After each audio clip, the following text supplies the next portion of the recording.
Some moments in life leave scars so deep you can feel them for years, even when they're invisible to everyone else. For years, I was invisible to my family, a woman treated as if my existence didn't matter.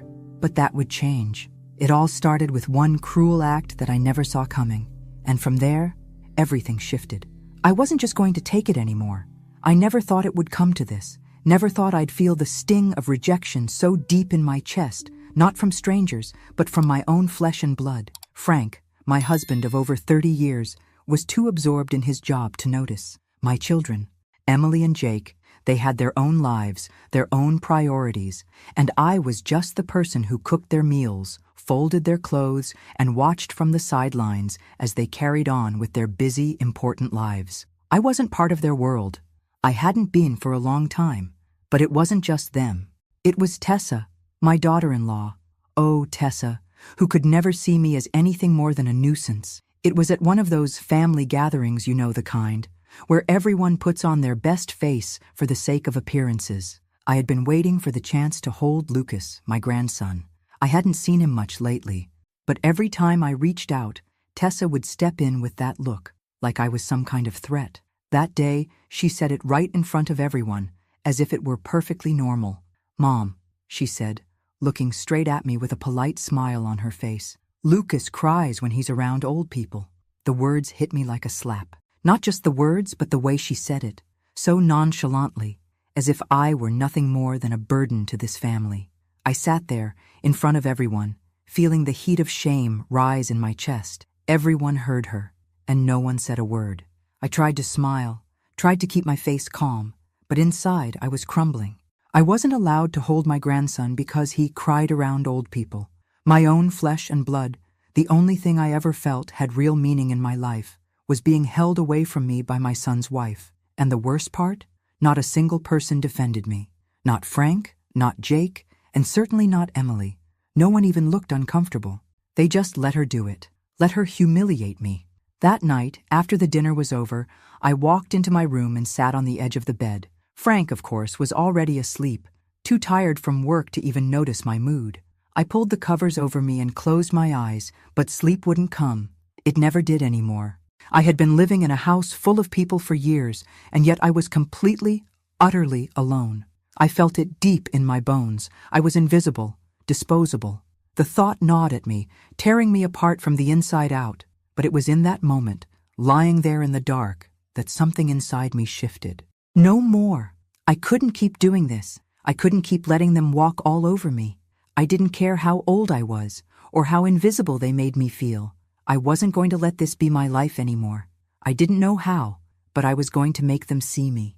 I was going to make them respect me, and I wasn't going to do it by asking for it. No, I would take it. I don't know what triggered it. Maybe it was the sting of Tessa's words, or the quiet indifference of my own children. Maybe it was the fact that, even after everything I had done for them over the years, no one cared. But something inside me snapped. It was the last straw. I was done. In the days that followed, I started to pull away from them. I didn't say anything, didn't cause a scene, but I stopped caring. And that, more than anything, started to make a difference. But it wasn't just my family I was turning away from. There was someone else who had started to notice me. Someone who saw me for who I really was, not just the background character in everyone else's life. Carlos. He was 15, young, kind-hearted, and working hard to help his mother, Maria, who had been a widow for years. He lived 2 houses down from us and had always been kind to me, helping me out with little things here and there, like fixing a light bulb or carrying groceries. At first, I didn't think much of it. After all, I was just an old woman to him. Nothing special. But over time, I realized how much he actually cared. He started sitting with me sometimes, just talking. It wasn't much, but for the first time in a long time, someone was listening. He didn't ask for anything in return. He just asked about me, my life, my thoughts, my stories. It felt good to be seen, to be heard, to matter. One afternoon, as I was sitting on the porch with a cup of tea, Carlos walked over to me, a concerned look on his face. "Are you okay?" "Doris?" he asked, his voice gentle, but filled with sincerity. I hesitated. Should I tell him? Should I burden this young boy with my pain? But before I could stop myself, the words spilled out. "I'm not okay, Carlos. I feel invisible. My own family doesn't even care about me. I try so hard, but it's like I don't even exist to them. Carlos sat down next to me, quiet for a moment before he spoke. You do matter, Doris. I know it might not feel like it, but you do. People don't always know how to show it, but I see it. His words hit me harder than I thought they would. For the first time in ages, I felt a flicker of something, hope maybe. That was when I realized something important. I wasn't alone. Not completely. Carlos, in his own way, was standing with me, and he didn't see me as a burden. He saw me as someone worth caring about, and that changed everything. I didn't know it then, but Carlos would become a big part of what was to come, a big part of my plan. But for now, I needed time to think. Time to figure out how I was going to make them see me, how I was going to take control of my own life again, how I was going to make sure that Tessa, Frank, Emily, and Jake would never be able to treat me like that again. And I would do it quietly. I would do it with strategy, with precision. I would make them regret the day they ever took me for granted. I didn't have all the answers yet, but I was starting to feel something stirring inside me, a sense of purpose, a sense of power I hadn't felt in years, and I wasn't going to stop until I had my revenge. The days that followed were strangely quiet. It was like the calm before the storm. I continued with my usual routine, making Frank's breakfast, packing his lunch, preparing dinner, but something inside me had shifted. I no longer felt like I was just going through the motions. I wasn't doing these things for anyone anymore. I was doing them for me. I was learning to reclaim pieces of myself that had long been buried. Tessa kept her distance. At least, that's how it felt. She still called occasionally, still made sure to send her usual texts about Lucas and how I should be careful with him, but there was no warmth. There hadn't been any warmth in a long time. She never once asked me how I was feeling. She didn't care, and that was okay. Because I had stopped caring about her too. The real solace, the only real connection I had, was with Carlos. I didn't realize it at first, but his presence had become a lifeline for me.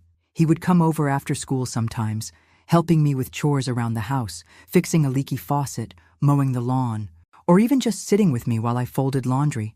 His kindness was so pure, so real, that it made the weight of my family's indifference feel a little lighter. One afternoon, as I sat on the porch sipping my tea, I watched Carlos walk toward me with his usual smile. He was holding a small bag of groceries, his hands covered in dirt from the garden. He didn't ask to come in, didn't need to. He simply sat beside me. "How are you doing today, Doris?" he asked, his voice like a warm breeze. I sighed, my eyes tracing the lines of the horizon. "I'm getting by. I'm tired, Carlos. Tired of being invisible. Tired of being the person no one notices unless they need something." He nodded, as if he understood exactly what I was feeling. "You know, it's not fair, the way they treat you. My mom, Maria, she always says you should never let anyone make you feel like you're not important." I chuckled bitterly. "It's easy for her to say. I'm not sure how to fix it, Carlos. My family, they don't see me. They only see what they need from me." Carlos placed his hand over mine, his grip warm and steady. "Maybe you don't need to fix it, Doris. Maybe it's them who need to fix themselves. Maybe they just need a reminder of how much you've given to them." His words were like a balm to my soul. For the first time in a long while, I felt seen, really seen. It wasn't just about what I did for them, but about who I was. And in that moment, I realized something. Carlos wasn't just helping me with little things. He was giving me back my dignity. He was helping me remember that I mattered. Over the next few weeks, I began to distance myself more from Frank, Emily, and Jake. I didn't make any grand declarations or confrontations. I didn't need to. I simply stopped doing the little things that kept me tethered to them. I stopped making their meals, stopped cleaning up after them. I stopped pretending to be a part of a family that didn't acknowledge me. Instead, I focused on myself. I spent more time with Carlos, sharing stories of my past, of how I used to be full of life, how I once believed in the idea of family. Carlos listened, asking questions, genuinely curious about me and my life. It wasn't like the conversations I had with Frank or my kids, who barely listened long enough for me to finish a sentence. There was a shift in me, a growing sense of empowerment that I hadn't felt in years. I was slowly regaining control of my own narrative. It wasn't about vengeance yet. It was about rediscovering who I was. It was about seeing my worth again, and realizing that maybe, just maybe, I didn't have to beg for love and attention anymore. But the most important realization came to me one night as I lay in bed. I had been thinking about Tessa, about the way she'd dismissed me so casually, as though I were nothing more than an inconvenience. And I knew, deep down, that I couldn't let it go. I couldn't let her continue treating me like this. I wasn't going to. The next morning, I made a decision. I wasn't going to ask for respect. I was going to take it. And I wasn't going to do it through anger or confrontation. No, I would use their own actions against them. I would make them see me for who I truly was. It wasn't going to be easy, but with Carlos by my side, I knew I had a chance. The first step was simple, planting the seed of doubt. Tessa's constant criticism of me, her condescension, had to be addressed, but I wasn't going to confront her directly. I was smarter than that. No, I would do it quietly, carefully, making sure to leave just enough room for the truth to sink in. And when it did, when my family saw Tessa for what she truly was, everything would change. I wasn't going to be ignored anymore. Not by Tessa, not by Frank, and not by Emily or Jake. The gloves were off, but I knew I had to be patient. Every move had to be calculated. Every word had to be measured. I wasn't playing a short game here. I was playing for the long haul. And when the time was right, I would make my move. The pieces were falling into place, and I was ready. But for now, I simply let the silence speak for itself. The more I withdrew, the more I began to see things clearly. My family's indifference wasn't just about me. It was a pattern, a behavior ingrained over years of neglect. Frank was too wrapped up in his work to notice. Emily and Jake were too busy with their own lives. And Tessa was just as controlling as she always had been. Always undermining me, dismissing me like I was some insignificant detail in their perfect little world. It wasn't just about the way they treated me. It was about the way I allowed it to happen. For years, I had swallowed their disregard, convincing myself that I was doing the right thing by being the good wife and good mother. I thought if I kept my head down, kept doing my duties without complaint, they'd come around. But they never did. And the worst part was that I was letting it happen. I had become so small, so invisible to them, that I didn't even know who I was anymore. But that was all about to change. I had been thinking about what Carlos said to me, about how maybe it wasn't me who needed fixing. Maybe it was them. Maybe they needed to be reminded of the person I was. And I wasn't going to do it by begging or pleading. I wasn't going to grovel for their attention. No, I was going to make them see me, make them regret the way they treated me. But I needed a plan, something subtle, something they wouldn't see coming. I started by pulling away even more. I stopped cooking the big meals I usually made for everyone. I stopped doing their laundry, stopped cleaning the house. When Frank came home from work, I barely acknowledged him. I didn't greet him at the door with his dinner like I used to. I just went about my own business, quietly, letting the silence hang between us. And with Emily and Jake, I became a ghost. I no longer asked how their days were. I didn't make small talk about their lives. I simply gave them space. Space to see that I wasn't going to be their unpaid maid anymore. If they needed something, they would have to ask. But they didn't ask. No one did. The change wasn't dramatic at first, but it was noticeable. And I knew it was working. They didn't like it. They didn't like being the ones who had to adjust. They didn't like having to pick up the slack, or worse, they didn't like having to acknowledge that I wasn't there for them the way I had always been. The real change, though, came when I started paying more attention to the dynamics between Tessa and my kids. Tessa was good at playing the role of the perfect wife and mother. She was charming when she needed to be, always the picture of politeness. But I had seen through that facade for a long time. I had seen how she treated me, how she belittled me, how she made me feel invisible. And I realized that, despite her efforts to paint herself as the perfect daughter-in-law, there was something about her that made people uncomfortable.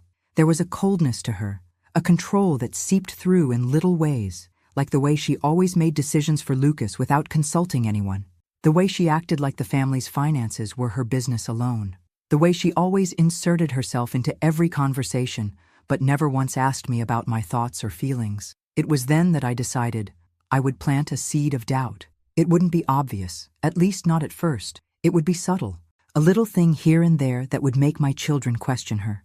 I didn't need them to hate her. I just needed them to see her for what she really was, someone who didn't have their best interests at heart. So, over the next few days, I started dropping small comments, carefully placed and seemingly innocent. You know, I've always been there for Emily and Jake. I've helped them with everything, from college tuition to buying their first cars. Tessa, though, I don't think she'd ever ask for help, even if she needed it. She's always so independent. I don't know if that's a good thing. At first it was small talk, casual comments, nothing too forceful. But I noticed that Emily and Jake were beginning to take notice. They didn't ask me about it directly, but I could see it in their eyes when they looked at Tessa. I could see the questions forming in their minds. It wasn't just about planting doubt in their minds. It was about showing them the truth, a truth they hadn't seen before because they had been so wrapped up in their own lives, so blinded by Tessa's perfect image of herself. It was about showing them that Tessa wasn't the angel she made herself out to be. Carlos helped with this too. I didn't tell him exactly what I was doing, but he understood that I needed his support. He would casually mention things around the neighborhood that would get back to Emily and Jake, things about how Tessa had treated some of the other neighbors, how she'd kept to herself and never helped anyone. He didn't need to say much, just a few carefully chosen words, and I could see it working. Slowly, but surely, the cracks in Tessa's perfect image began to appear, but it wasn't enough. Not yet. I had to do more. I had to hit them where it hurt. I had to show them that Tessa wasn't just cold and controlling. She was selfish. And the best way to do that was to show them how she had been handling the family finances, something she had always kept hidden. It didn't take long to find the right opportunity. I knew Tessa had been struggling with money, trying to keep up appearances, but not really having the means to do so. I had heard things over the years, things she'd said to Frank about needing extra help with bills, things that didn't add up. She'd always kept it quiet, but I knew enough to understand that she was hiding something. I didn't go searching for it, but when I happened to overhear a conversation between Tessa and Jake one night, I knew I had the leverage I needed. Tessa was asking Jake to lend her money for a personal emergency, but she wouldn't say what it was for. Jake seemed suspicious, but he didn't press her. He was too willing to help, too eager to keep the peace. That was when I decided. This was my moment. I wasn't going to confront her directly, though. That would have been too easy. Instead, I started to plant the idea in Jake's head that Tessa might be hiding things from him, things that could affect their future. I didn't need to accuse her outright. I just needed him to question her, to doubt her judgment. And slowly, it worked. But I wasn't done yet. Not by a long shot. The silence in the house was growing louder, and I could feel the tension in the air. Every day felt like a quiet battle, one that I didn't need to speak about. I wasn't just waiting for something to happen. I was making things happen. It was subtle, quiet, but there was no mistaking it. They were beginning to notice. Frank was starting to look confused, unsure of why his meals weren't ready when he got home. He asked me about it once, his voice laced with frustration. "Doris, what's going on? You've stopped doing everything." I looked up from the book I was reading, pretending to be calm, unbothered. "I'm just tired, Frank. I've been doing everything for everyone for years. Maybe it's time you all learn to take care of yourselves for once." His eyes narrowed, the slightest flicker of anger dancing across his face, but I saw it, the guilt behind his words. He couldn't argue. He knew. He had known for years, but he had let it slide because it was easier to let me take the weight. But now, the weight was starting to shift. Emily had called me a few times over the past week, but the conversations were distant.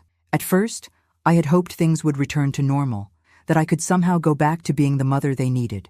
But each time we spoke, I noticed a subtle detachment in her voice. She was starting to realize that I wasn't going to be there, silently serving her and Jake anymore. And then, there was Tessa. I had made sure to plant enough seeds of doubt in Emily's and Jake's minds that Tessa's perfect image was starting to crack. But I wasn't going to stop there. I knew they would only start to see the truth if they understood how much Tessa had been controlling everything, especially the finances. That's where I needed to hit her hardest. Carlos had been my ally, though not in the way my family would ever imagine. He wasn't doing anything malicious. He didn't need to, but I could see it. He was learning how to play the long game with me. He knew how to keep his words light, but they were always just heavy enough to get noticed. We had built an understanding, an alliance that had no need for explanations. I decided to make my next move, and this one was going to require precision. I had already made Emily and Jake question Tessa's actions, but they didn't have the full picture yet. They didn't know how manipulative she had been behind their backs. And that was something I could expose, something that would change everything.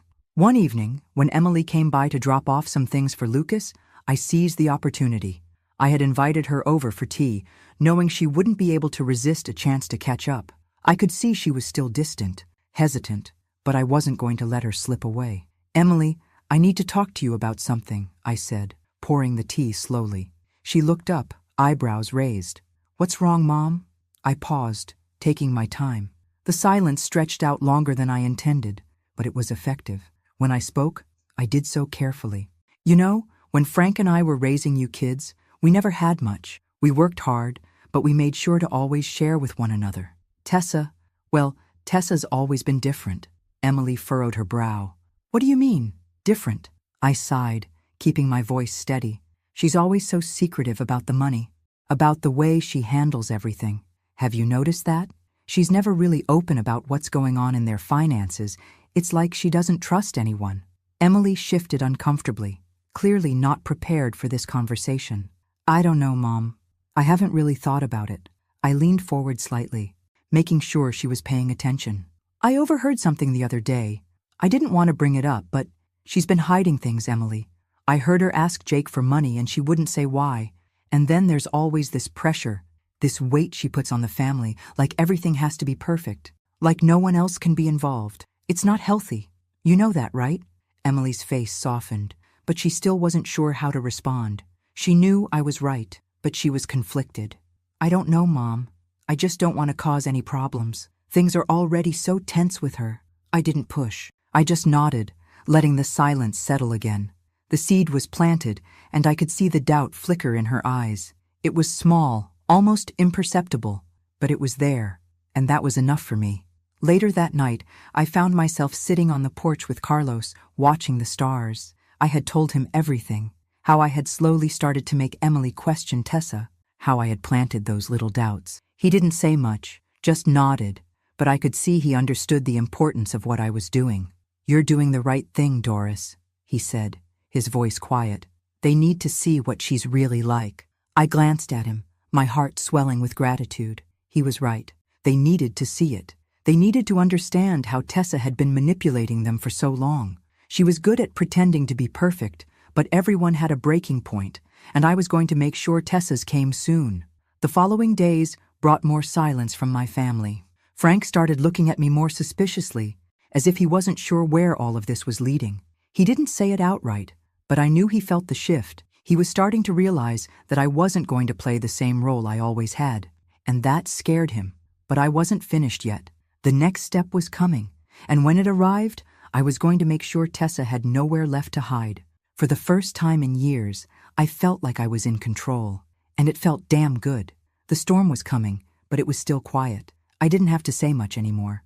My silence was louder than any words I could have spoken. As I let the days pass, the change in the house was palpable. Frank was more on edge, although he didn't admit it.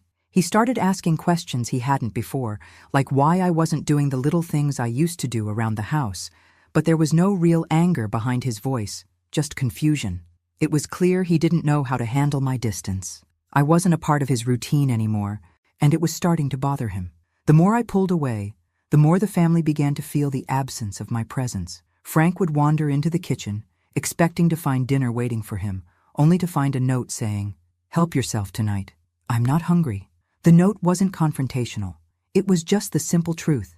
I wasn't hungry for their empty words, their hollow requests. And as for Emily and Jake, they were beginning to realize that I wasn't just sulking. I was doing something. I was shifting the balance in the house in ways they hadn't expected. Their calls became less frequent, and when they did call, I could tell they were uncomfortable, unsure of how to interact with me now that I had stopped playing the role they were used to. They didn't know what to say when I didn't need them the way I used to. It was Tessa, though, who I knew would be the hardest to crack. She was the one who had the most control over this entire family, not just with Frank, but with the kids as well. The way she carried herself, so composed, so perfect, had kept her in power for years. But I had started to see through the cracks in her carefully constructed facade. It was the little things, like how she would dismiss Frank's opinions in front of everyone, or how she would subtly undermine me, make me feel like I didn't matter. I started to see her for who she really was, manipulative, controlling, and ultimately selfish. But what I didn't see right away was how much she was hiding. Her financial situation was worse than I had expected, and I knew that this was my way in. I began to gather small pieces of information, things that seemed insignificant at first, but were beginning to paint a bigger picture. Tessa's obsession with appearances, her insistence on keeping up with the Joneses, even when she couldn't afford to, all of it was starting to show. She had been playing the perfect wife and mother, but behind closed doors, there was a desperation I hadn't noticed before. One evening, as I was sitting in the kitchen with a cup of tea, I overheard a conversation between Frank and Tessa. I hadn't meant to listen in, but their voices carried through the open window. Frank's tone was frustrated, his words sharp. "We need to talk about the bills, Tessa. We can't keep pretending everything's fine. The credit cards are maxed out, and you're not telling me the whole truth about where the money's going." Tessa's voice, calm and collected as always, responded. "It's just temporary, Frank. I've got it under control. We'll be fine. I just need a little more time." But there was something in her voice that betrayed her. I knew then. This wasn't just a temporary setback. Tessa was in over her head, and she had been hiding it from everyone. That night, I took a moment to sit down and gather my thoughts. I wasn't going to go in guns blazing. I wasn't going to confront her directly. No, I was going to make sure I had everything in place before I made my next move. I needed to use this information carefully, strategically. Carlos, as always, was my sounding board. I had learned to trust him, and I wasn't going to let him down. He had become more than just a friend to me. He was like family now, someone who understood the pain of being overlooked and dismissed. When I told him what I had overheard, he didn't say much, just nodded in understanding. "You're on the right track, Doris. People like Tessa, they don't change unless you hit them where it hurts." I knew what I had to do. I wasn't going to confront her head on. No, I needed her to expose herself. I needed her to panic, to make a mistake. And when she did, I would be ready to capitalize on it. The next few days were crucial.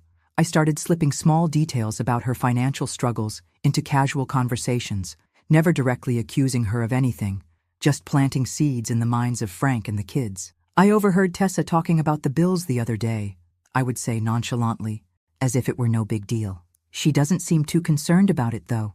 I guess she's got everything under control." It wasn't a lot, but it was enough to make Frank start to ask more questions. Enough to make Emily and Jake begin to look at Tessa with a little more suspicion.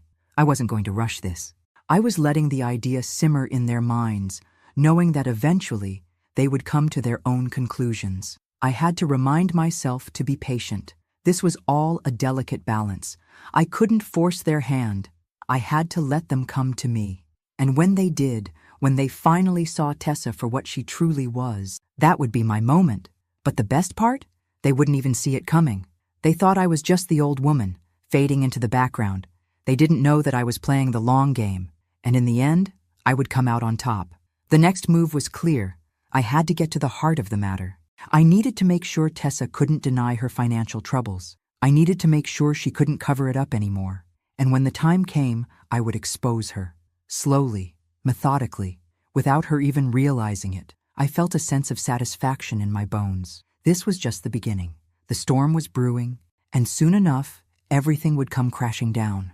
The game had changed. I could feel it in the air, the way the house had become thick with unspoken tension. Frank was no longer just confused. He was on edge, watching me carefully, unsure of how to react to my growing distance. I didn't need to say anything.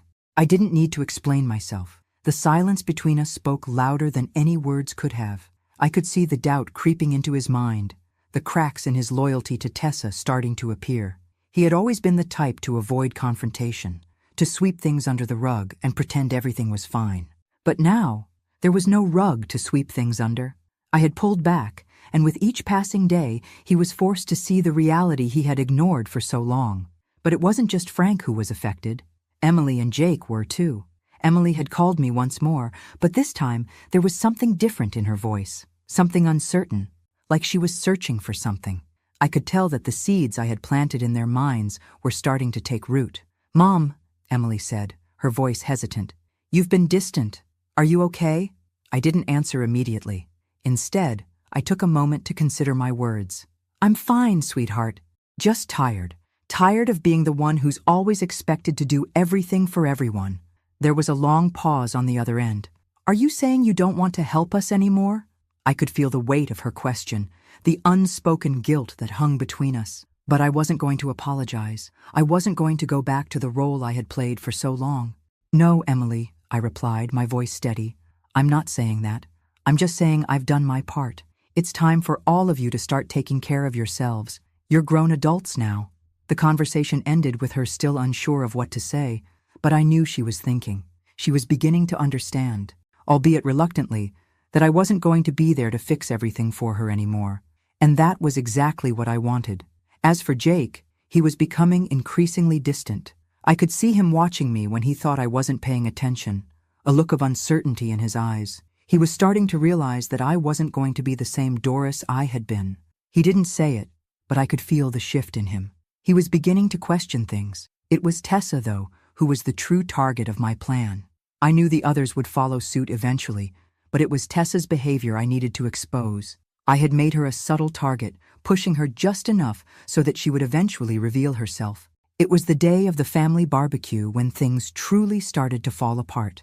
We had all gathered in the backyard, everyone pretending to enjoy the day, trying to keep up appearances. Frank was at the grill, flipping burgers with the usual enthusiasm, while Emily and Jake were mingling with friends. I sat at the table, watching, waiting, and then Tessa came over to me, as she often did, trying to act like we were on good terms. She sat down next to me with that cold, practiced smile of hers. "Doris," she said sweetly, "how's everything going?" I smiled back, but I wasn't in the mood for pleasantries. "It's fine," I replied, just enjoying the peace and quiet. She didn't catch the underlying meaning in my words. She never did. "Good, good.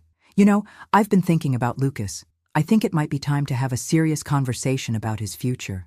I was hoping you'd be more involved in helping me figure things out." I couldn't help but feel the anger bubble beneath the surface. She had the nerve to ask for my help after everything she'd done to me, after treating me like I was invisible. "I think Lucas is fine," I said calmly, though every word was laced with meaning. "You've got it all under control, haven't you? You've always been so good at managing everything." Her smile faltered for just a moment, but she quickly regained her composure. "Of course," she said, her tone sharp. "I'm just trying to make sure everyone's on the same page." I could feel the tension between us, and I knew she could feel it too. But she didn't know what I was really up to. She didn't know that every word I spoke to her, every casual comment, was part of the larger plan. She didn't realize that she was digging her own grave. It was then that Emily approached the table. She looked between Tessa and me, sensing the subtle shift in the atmosphere. I didn't look at her, but I could feel her eyes on me, her uncertainty growing with each passing second. "Everything okay here?" Emily asked, a little too cheerfully. I didn't answer right away. I let the silence speak for itself. Then I turned to her slowly, my voice steady. "Just fine, Emily. Just having a little chat." I could see Emily looking at Tessa now, really looking at her, and for the first time, she saw something she hadn't seen before. I didn't need to say anything. My silence was all the explanation she needed. Later that evening, after the barbecue had died down and the guests had left, I overheard Frank and Tessa talking in the kitchen. I hadn't meant to listen, but their conversation drifted into the living room, where I sat quietly.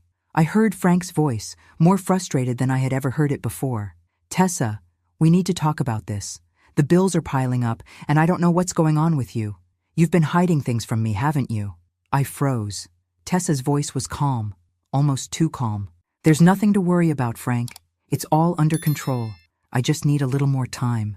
Frank's response was sharp. "You keep saying that, but I don't believe you anymore. I want to know where the money's been going." Tessa didn't respond. The silence that followed was thick with tension. I knew it wasn't just the bills anymore. Frank was beginning to see the cracks in the perfect image Tessa had built for herself. And when Frank saw it, Emily and Jake would soon follow. The next day, I decided to push the envelope further. I casually mentioned Tessa's financial struggles to Emily, dropping just enough of a hint that it would make her think twice. "You know, Emily," I said as we sat in the living room, "it's hard to keep up appearances when the bills aren't being paid, don't you think?" Emily's eyes widened slightly. She didn't respond immediately, but I could see the question in her eyes. The seed had been planted, and it was only a matter of time before it grew. I was getting closer. It wouldn't be long before Tessa's carefully crafted world began to unravel, and when it did, I would be waiting. Everything was falling into place. The storm was brewing, and Tessa didn't even realize it. It had been a few days since the barbecue, and I could feel the wheels in motion, even though no one else seemed to notice just yet. The tension in the house was palpable, and I could see it in Frank's eyes every time he looked at me now. He had always been so focused on his work, so absorbed in everything that didn't involve the family, but now there was something different in him.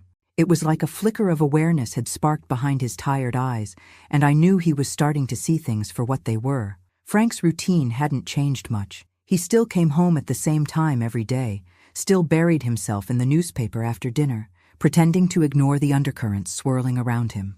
But now, he was noticing. He was noticing that the house was quieter, that I wasn't running around behind the scenes, making sure everyone's needs were met, and I could tell it unsettled him.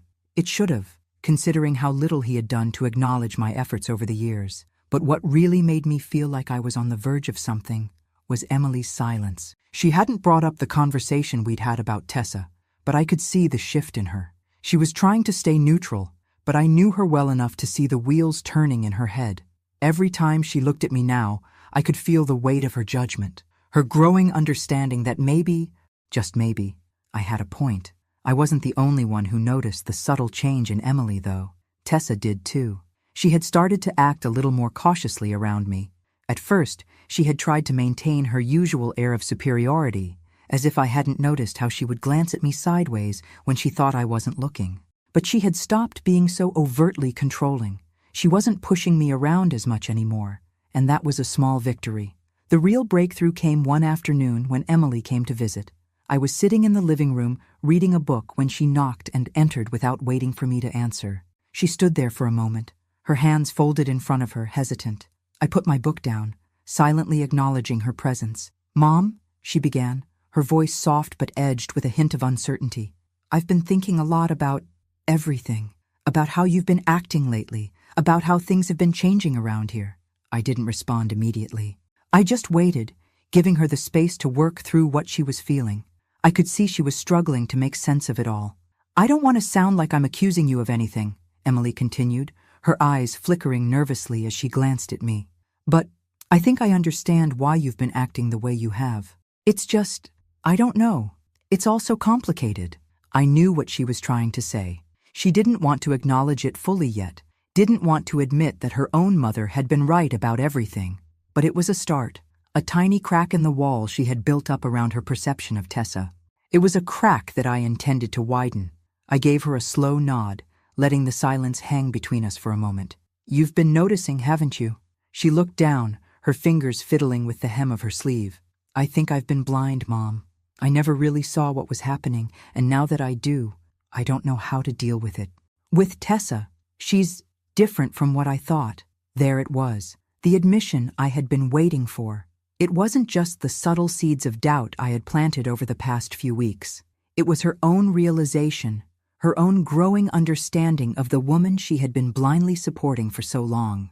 "I'm not asking you to choose sides, Emily," I said softly, trying to keep my voice steady. "But you deserve to see the truth. You deserve to see that Tessa has been manipulating all of us. Me, Frank, and even you." Emily looked up at me, her face conflicted. She didn't want to believe it, not yet. But she was starting to. I could see it in her eyes. The truth was beginning to settle in, and that was all I needed. "Mom, I don't know what to say," Emily said, her voice shaking slightly. "I didn't want to see it before. I didn't want to think that Tessa wasn't perfect. But now I see things differently." I reached out and took her hand gently in mine. "You don't have to say anything, sweetheart. Just think about it. Take your time, and when you're ready, we'll talk again. But I need you to trust me on this." Emily squeezed my hand and nodded. "I do trust you, Mom.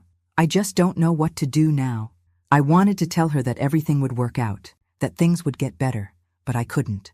I knew it was going to take time for Emily to process everything, and I wasn't going to rush her. This was her journey too, and she had to come to her own conclusions about Tessa. But one thing was clear. I had planted the seed in her mind, and it was beginning to grow.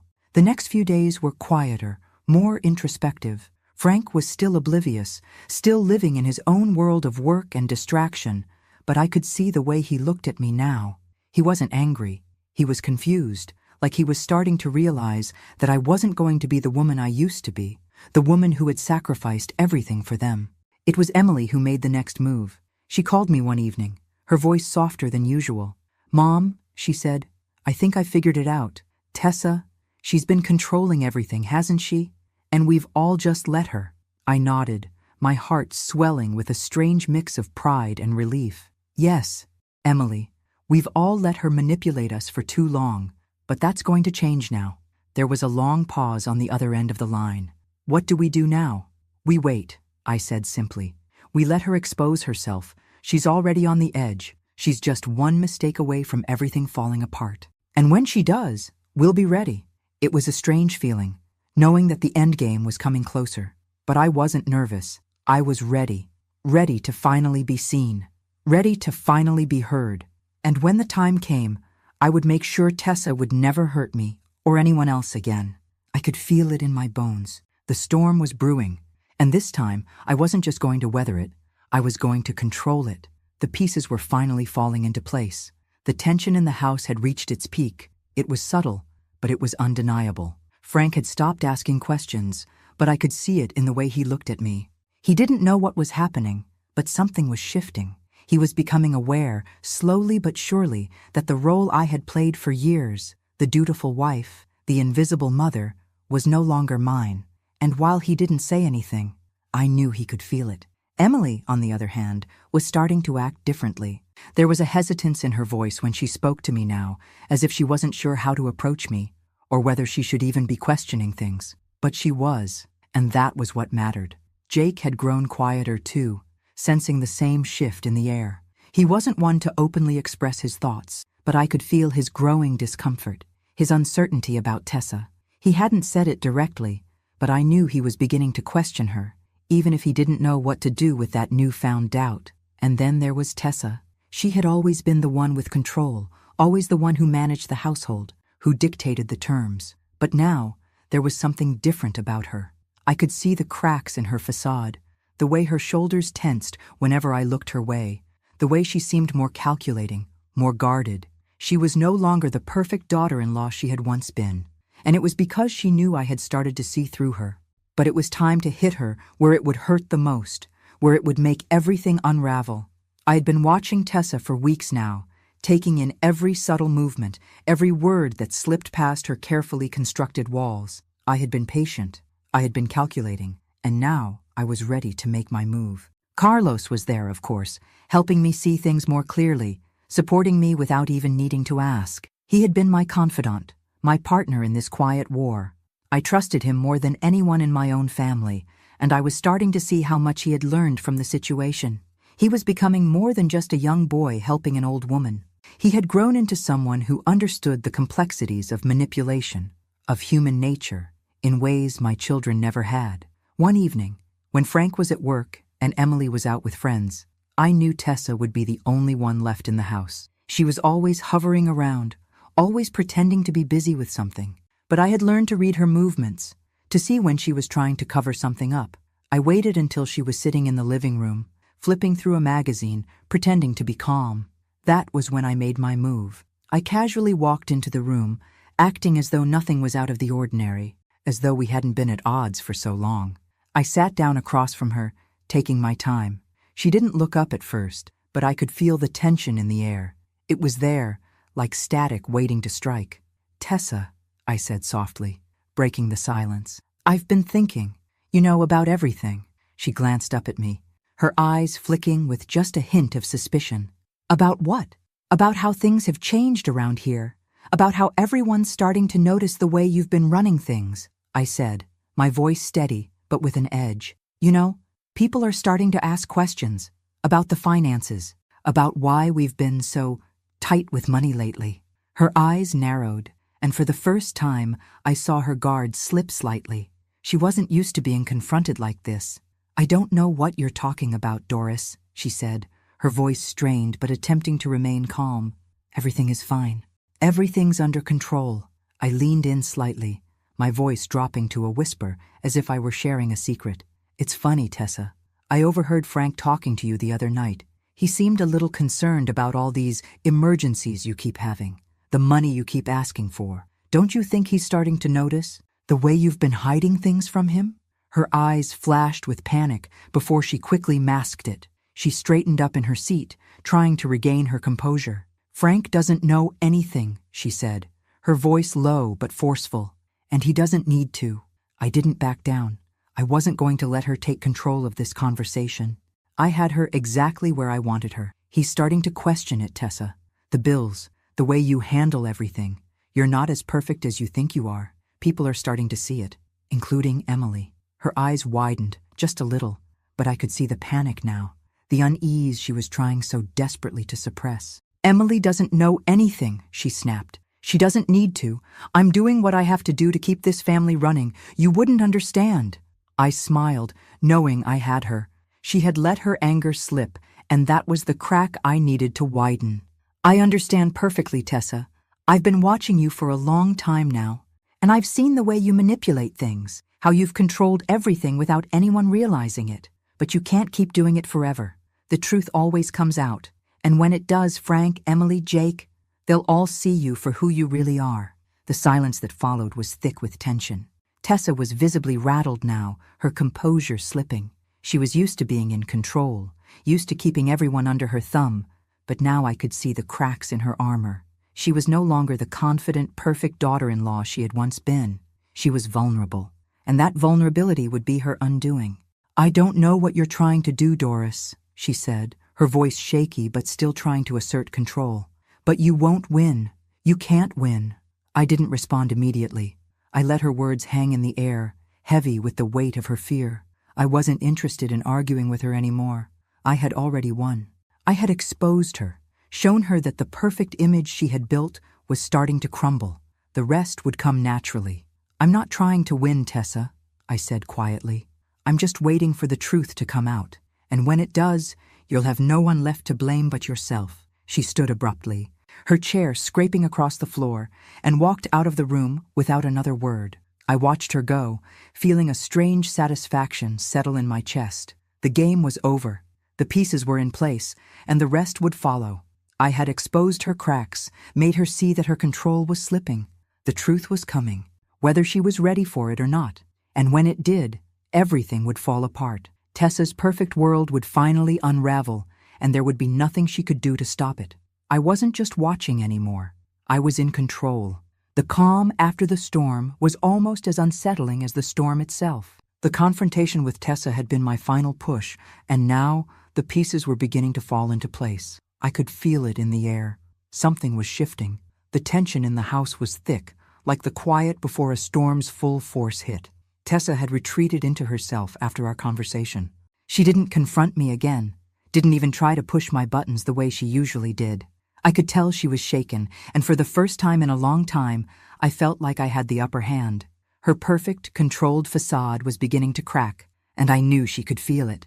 The more I saw her unravel, the more I felt the weight of the power I had over her. It was like a quiet victory, one that didn't need to be loud or boastful. It was the kind of power that came from exposing the truth, from pulling back the curtain and showing everyone what was really going on behind the scenes. I continued to keep my distance from Frank, Emily, and Jake. I didn't push them, didn't chase after them like I had in the past. I wasn't the one who had been wronged in this family anymore. It was them. They were the ones who had ignored me, belittled me, and allowed Tessa to control everything. Now it was time for them to feel the consequences of their actions. I didn't need to explain myself to anyone. I had already said enough. Frank, however, was starting to show cracks in his own veneer. I noticed him looking at me differently, like he was trying to piece something together that he hadn't understood before.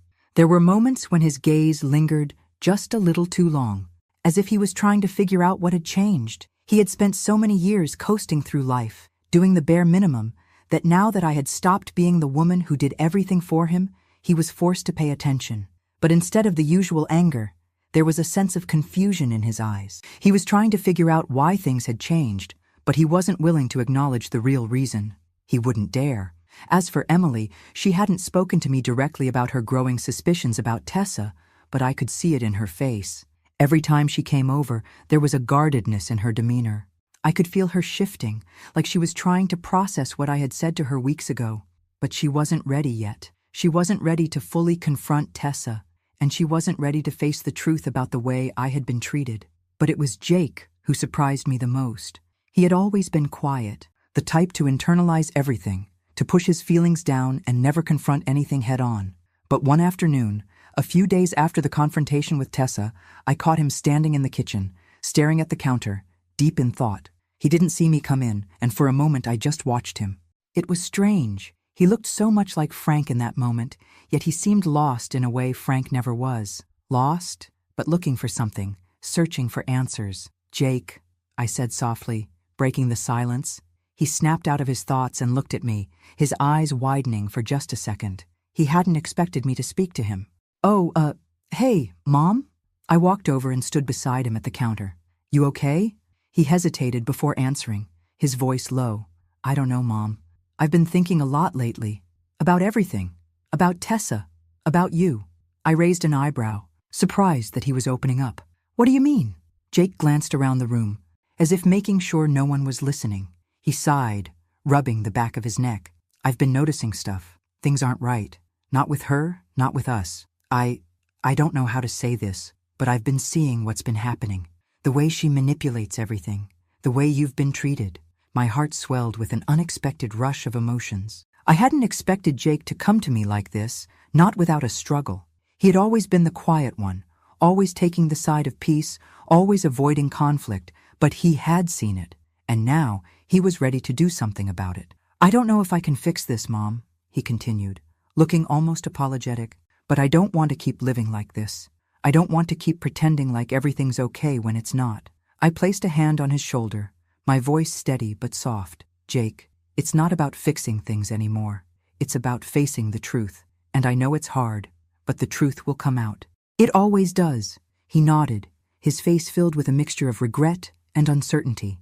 "I don't know what to do about Tessa, but I think I'm ready to start seeing things for what they really are." I felt a surge of pride.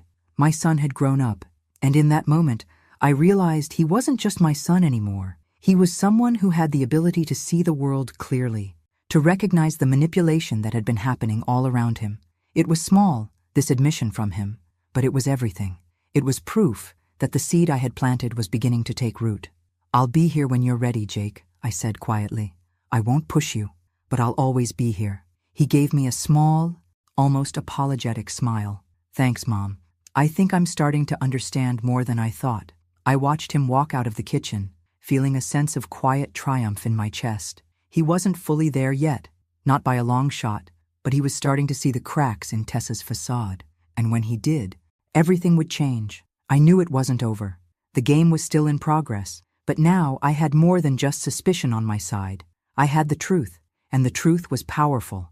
It would set everything in motion. The storm was finally coming, and this time, it wasn't just Tessa who would get caught in the rain. It was impossible to ignore the growing unease in the house. The tension between Frank and me had reached a boiling point. He still hadn't come to terms with what was happening, but he was aware of the shifting dynamics. It was as though he could feel that something was slipping through his fingers. He had always been so wrapped up in his work, in his own world, but now that I had distanced myself, he was left to reckon with the reality of everything I had done for him, and how little he had appreciated it. The silence that had once been a comfortable, quiet companion in our home had become thick with unspoken words. Frank never brought up the things I had said to him. He never asked why I wasn't doing everything I used to do. Instead, he threw himself into his work even more, perhaps in an attempt to avoid facing the truth. I didn't expect him to understand right away. I didn't expect any of them to. But the seed had been planted, and it would grow. I just had to be patient. But there was another, more pressing matter now. Tessa. The way she had tried to dominate every conversation, every decision, every aspect of family life had become intolerable. For years, I had been a silent participant in her games, watching from the sidelines as she made herself the center of everything. But now that I had started to withdraw, to stop doing the little things that kept her in control, she was starting to unravel in front of me. She was no longer the woman who held the strings. She was the woman who could feel them slipping through her fingers. It was early one morning when I decided that the time had come. I could see the fear in Tessa's eyes whenever she looked at me now. I had stopped being the passive, invisible figure she could dismiss, and it was unsettling for her. I could almost hear her thoughts as she tried to figure out how to regain control. But I wasn't going to give her that power. Not anymore. I had been patient. I had played my cards quietly, strategically.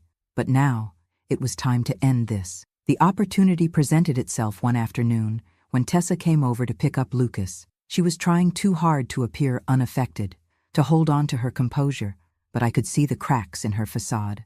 She had no idea what was coming.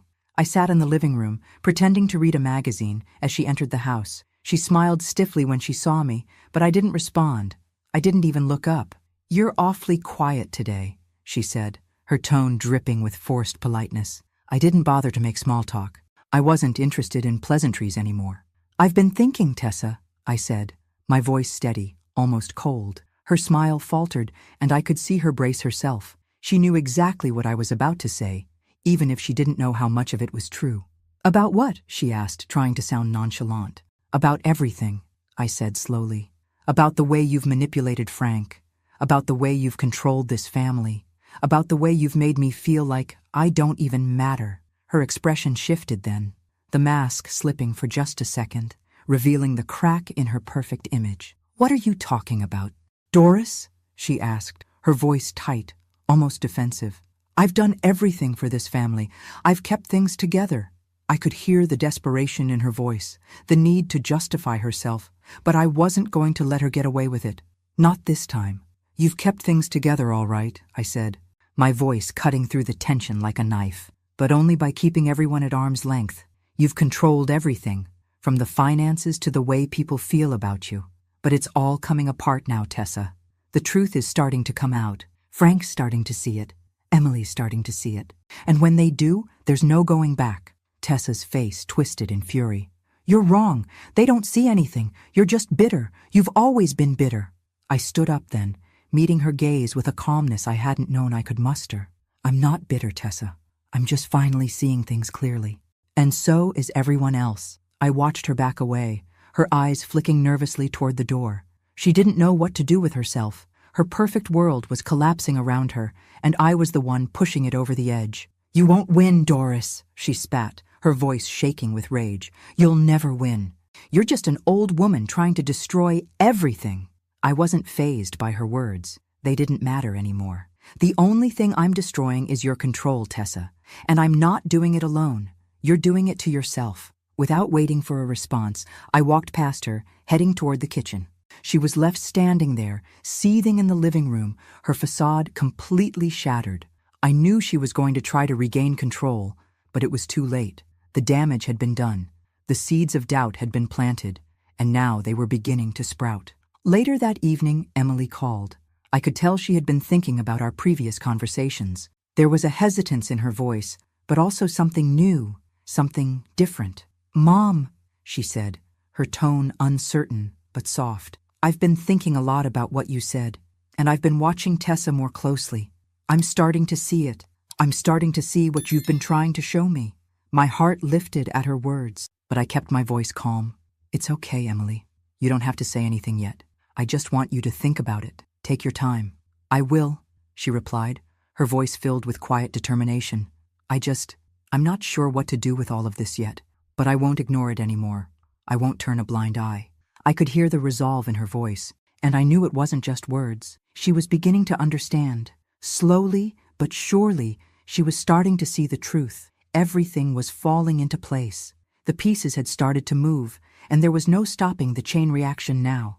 Tessa's carefully crafted life, her perfect image of control, was beginning to crumble, and when it did, everyone would see her for what she really was. I was no longer just a passive observer. I was an active participant in this family's unraveling, and I was going to make sure they knew it. Tessa had no idea what was coming for her, and I was going to enjoy every minute of it. The storm was on the horizon, and this time, Tessa would be the one caught in the rain. The walls that Tessa had so carefully constructed around herself had started to crumble. The quiet tension that had hung in the air for weeks was now a storm, brewing with intensity.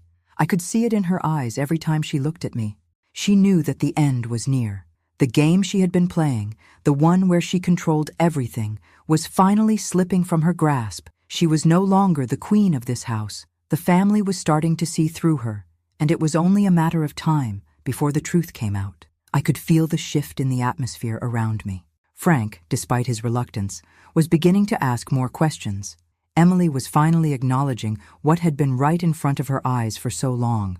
Even Jake, who had always kept his distance from family drama, was no longer avoiding the truth. They were all starting to see that things weren't as they seemed, that the perfect little world Tessa had built for herself was built on lies. Tessa, however, was still trying to hold on to whatever control she had left. She came over the next day, her face carefully composed, her smile forced. She knew I had been talking to Frank, to Emily, to Jake. She had to have known. Had to.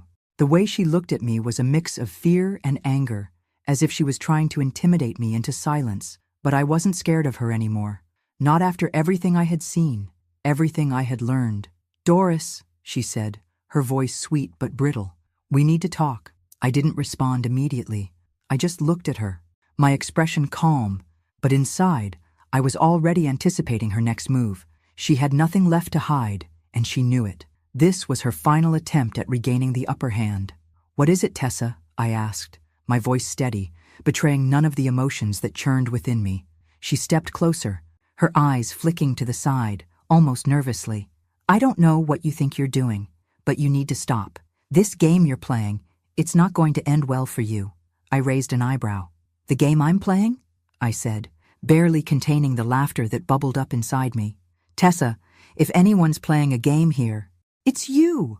You've been playing everyone for years." Her smile faltered, and I saw it, the crack in her mask. For a moment, she was no longer the confident, manipulative woman who had controlled everything around her. She was just a woman cornered by the consequences of her own actions. "I don't know what you're talking about," she said, her voice tight now, her composure cracking. "I've done everything for this family. Everything. And you've always just sat by, never doing anything but complaining." I stood up slowly, crossing the room to face her. "You've done nothing for this family, Tessa. Everything you've done has been for you, for your image, for your control. You've manipulated Frank. You've manipulated Emily. You've manipulated me. But that stops now." She opened her mouth, but no words came out. She was too rattled, too unsteady to form a coherent argument. "You've been hiding things from Frank," I continued, my voice calm but firm. "You've been hiding the truth from him, from everyone. And now he's starting to see it. He's starting to see you for who you really are." Tessa's eyes widened, and I saw the panic flare behind them. "You don't know anything," she snapped, her voice rising with anger. "You think you can destroy everything? You think you can tear this family apart? You don't have that power." I stepped closer to her, so close now that she could feel my breath on her skin. "I don't need to destroy anything, Tessa. You're doing it yourself. You've already destroyed everything you've built, and now there's nothing left for you to hide behind." She recoiled, as if the words had physically hurt her. But I didn't care. The truth was out now, and there was no going back for her. "Frank knows," I said, my voice quiet but full of finality. "And Emily knows. Jake knows. They've all seen the cracks in your perfect little world. You're done." Her eyes filled with rage, and for a moment, I thought she might lash out at me. But then, something in her face changed. The anger faded, replaced by something darker, something cold. "You think you've won?" she said, her voice low and dangerous. "You think this is over? You have no idea who you're dealing with, Doris." I smiled, but it wasn't a smile of victory. It was a smile of relief. For the first time in years, I felt the weight lift off my shoulders. I didn't have to fight anymore. Tessa had already lost. "No," I said, my voice steady, unwavering. "I don't think I've won. I know I have." Tessa took a step back, her chest rising and falling with controlled breaths. I could see the wheels turning in her mind, but there was nothing left for her to control. The truth was out. The damage had been done, and there was nothing she could do to stop it. Without another word, she turned and stormed out of the room, her heels clicking sharply against the floor. I stood there, watching her go, knowing that this was it. This was the end of everything she had built. The family would never be the same again. I wasn't sure what would happen next. I didn't know if Frank would finally open his eyes or if Emily would fully accept the truth. But it didn't matter anymore. I had done what I set out to do. I had reclaimed my place in this family. And more importantly, I had taken back control of my life. Tessa was gone, at least emotionally, and the storm that had been brewing for so long had finally passed. But I knew it wasn't over yet. Not completely. The final piece of the puzzle was still missing. Frank still had to make his choice. Emily and Jake still had their decisions to make. But one thing was certain. This time, I wasn't going to be the one left behind. I was ready for whatever came next. The aftermath of everything had a strange quietness to it, like the calm that follows a storm. The thunder had already rolled. The lightning had struck, and now all that was left was the wreckage. It wasn't over yet, but it was close. Tessa had done everything she could to control her world, to manipulate her way into this family's heart, but it had all crumbled, and I had played my part in it. As I sat in the living room that evening, the house felt different. It wasn't the place I had lived in for so many years, the place I had been reduced to nothing more than a servant, an afterthought. It wasn't a home where I had been ignored and neglected. Now, there was something else, something stronger. There was a power in knowing the truth, in being seen. For once, I wasn't invisible. The phone rang, pulling me from my thoughts. I didn't have to look at the caller ID to know who it was. It was Emily.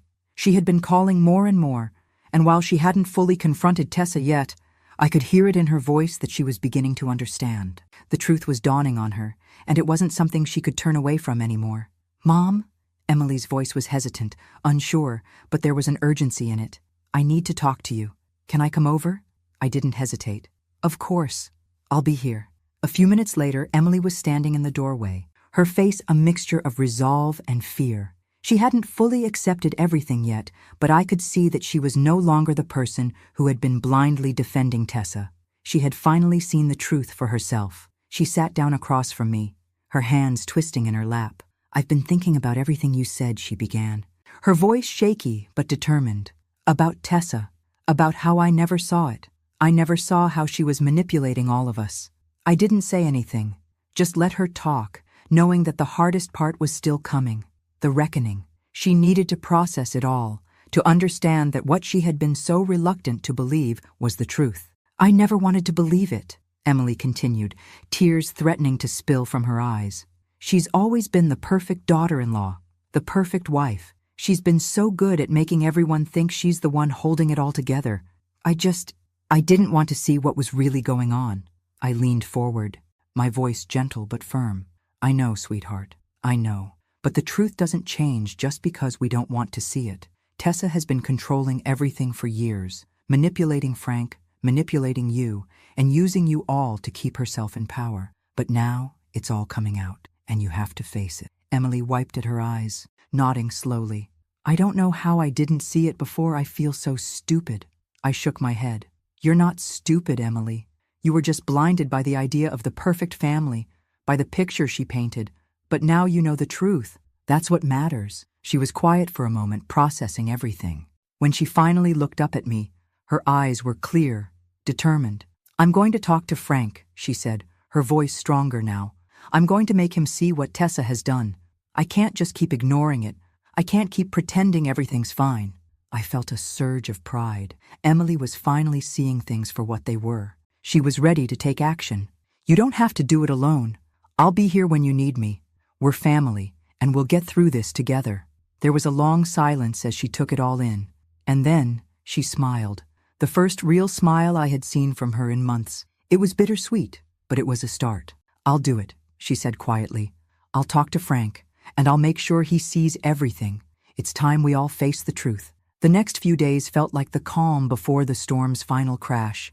Emily spent time with Frank, carefully planting the seeds of doubt, showing him what Tessa had been hiding. It wasn't easy for her. She was still struggling with the betrayal, still coming to terms with everything she had overlooked for so long. But she was doing it. She was taking the necessary steps to reclaim her own power, to free herself from the hold Tessa had over her. Frank wasn't an easy man to crack, but the pieces were starting to fall into place. Tessa had underestimated him, thinking that he would always turn a blind eye to her manipulations. But Frank was starting to see things clearly, and that was the final piece of the puzzle. It wasn't long before the confrontation came. Frank, Emily, and I sat in the living room, the air thick with tension. Tessa was finally about to face the consequences of everything she had done. She had no idea what was coming. The moment she stepped through the door, I could see the look in her eyes, like she was already preparing to defend herself, to control the situation. But she didn't know. She had lost, and this time, I wasn't going to let her win. "Doris," she said coldly, her voice still dripping with false sweetness. "Emily, Frank, what's this all about?" Emily was the first to speak, her voice steady and strong. "Tessa, we know everything. We know what you've been doing. How you've been hiding things from Dad, from all of us. And it's over. We're not going to let you control this family anymore." Tessa's expression faltered for just a split second, but she quickly regained her composure. "You're making a mistake," she said, her voice almost pleading now. "I did everything for this family. I kept it together when no one else could. You don't understand what I've had to do to keep us afloat." Frank stood up, his voice stern, the man I had once known. "You've been lying to me, to all of us, and I won't let you do it anymore. You've manipulated everyone for far too long." Tessa's face twisted in disbelief. "You can't be serious." "I am," Frank said quietly, his voice finally breaking through the fog of his own denial. "I should have seen it sooner, but now I see it, and I'm done." I watched as Tessa's world crumbled around her. It was like watching a building fall to the ground. She had nothing left. No one left to manipulate, no one to control. The truth had finally caught up with her, and she was no longer the queen she had once been. She was just a woman, exposed for who she really was. Tessa turned on her heel, her face flushed with rage, but there was nothing left for her here. She had already lost. She didn't say another word, didn't try to fight back. She just left. And this time, there was no coming back. Frank, Emily, and I stood there in silence for a moment, the weight of everything finally sinking in. I could feel the heaviness lifting, the burden of years of manipulation finally lifted off my shoulders. For the first time in a long time, I felt free. Free from the chains that had bound me to Tessa's lies, to Frank's indifference. I had taken back my life, and now I could finally breathe. "We're going to be okay," Emily said softly, her hand resting on mine. I nodded. "We are." The storm had passed, and in its wake there was only peace. Thanks for listening. Don't forget to subscribe and feel free to share your story in the comments. Your voice matters.